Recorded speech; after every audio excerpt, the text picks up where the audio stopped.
All right, good morning everybody. We are back over here at the St. Francis Animal Hospital, and I've got little Munchie out here with me. We've got to finish up a little bit of fine-tuning on this mulching job, so let's take a quick look at what we got. So this is the St. Francis Animal Center and the Cotton Memorial Veterinary Clinic. There's all their information right there if you want to donate. There's their phone number and their website. Please go if you have a heart for animals. Please go and donate. So here's what we got to do. So I got little Munchie here. I've already had big Munchie in here last week, clearing out all this center section, and got all this done through here. But just hogged out what I could, and there's a ditch right here, and I got to take little Munchie and basically pull him in like this all the way down this ditch and just try to clean this up all the way down this line, clean up a little bit on the back line next to the road, not too much there, and just maybe come through here and kind of clean up in between some of the trees where I need to. Not too much. I'm gonna clean up that little corner right there and this little bit right here, but it's not too much. Hopefully it shouldn't take too long, so we'll get this done. I got this job through the gentleman that owns the farm property, and so yeah, little volunteer job I'm out here doing, so really happy to help them with this. And you guys didn't see my post on Instagram. If you guys didn't see my post on Instagram, Misty, my fiance, who passed away about 2 months ago, she loved dogs. While we were together, her and her daughter Kai adopted 3 dogs while we were together, and Hank, the oldest one, was he was put to sleep actually 2 days before Misty passed away. We still have 2 of the other ones. Oliver, he's my dog now, and then Kai has Kala, who's like a lab mix, and she's the sweetest dog in the world.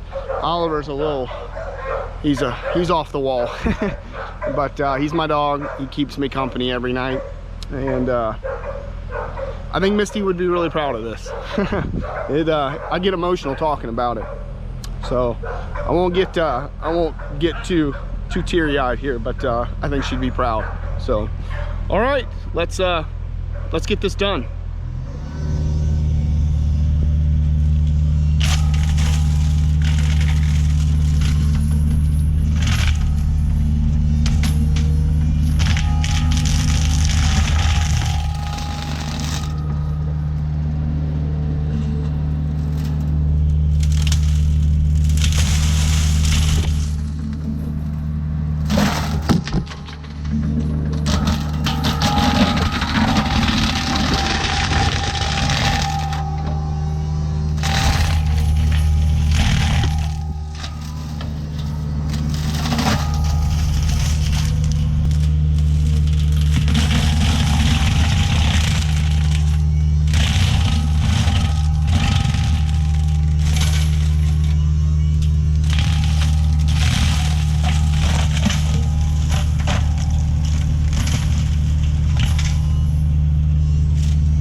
Okay, that's it for now.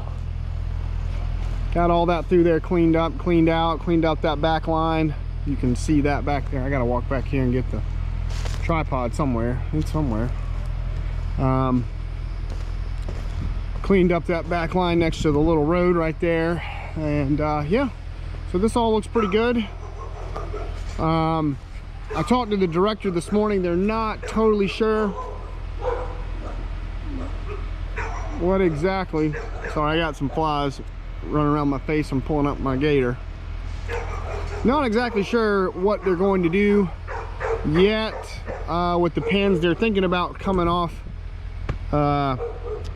this fence here and just building out some pens out here for the dogs, but they're not totally sure. And they're not totally sure. They were supposed to kind of mark which trees they were going to take down, but they haven't been able to meet with the fence people yet, so they're not quite sure. She told me that I guess somebody on the board owns a tree service, so if there's any of these real big trees, these big pines that they want to get rid of, she said she should be able to get him to take care of them. I told her if there's any of these other little smaller hardwoods that they wanted to get rid of, just let me know. I've got plenty more projects at the farm project, which is only about 15 minutes down the road from here. So I told her, I was like, I'll be back and forth with equipment, you know, for the next several months. So just whatever y'all want to do, just let me know. I'll stop in really quick. We'll take care of it. So the mulch in here maybe end up getting scraped up too. They're not sure on that as well, what they're going to do with the mulch in here. They may leave it. They may actually have me come back in here and scrape it all up and, you know, lose it maybe back there in a corner or back there in that corner or something and just get rid of it. We're not totally sure on that yet either. So I might be back here scraping up all the mulch. We're not sure yet, but they're gonna look at that over the next few weeks. They're not anywhere totally close yet to getting where they want to be, but we're getting there. This is a good start. So I gotta get my tools. I threw a track about 5 minutes into the job. That new track that I just put on a few weeks ago, I guess it got loose. I didn't check it, and it came off right over here, and so I had to get my grease gun and my tools and stuff really quick and my big track bar to get that track back on. Luckily it wasn't too bad. It was on the wasn't on the gear end on the back end. It was on the idler, the front, so that was, it took me 5 minutes to get it back on, but that was still kind of a pain. But other than that, I got this cleaned up in here a little bit. Does need maybe a little bit of handwork coming back here when they finally figure out what they're going to do. We may have to come back through here and get down some of these vines. I got what I could, but they're way up in a lot of these trees and stuff, so probably got some more fine-tuning to do in here. But for now, this is done. I'm going to try to go over to another little backyard really quick and finish that up for a guy. I did about 4 hours for him about 2 or 3 months ago, and he just wanted a half day for me to go in there and do as much as we can. We've got maybe 2 hours left to do, 2-3 hours left to do over there. So he's about 10 minutes down the road. I'm gonna try to knock him out really quick today too. We'll see if we can't get that done, and yeah, we'll film that too. So we'll get out of here. So let me get Munchie loaded up and get my tools up, and I'm out of here. So let's go to the next job, see if we can't get that knocked out.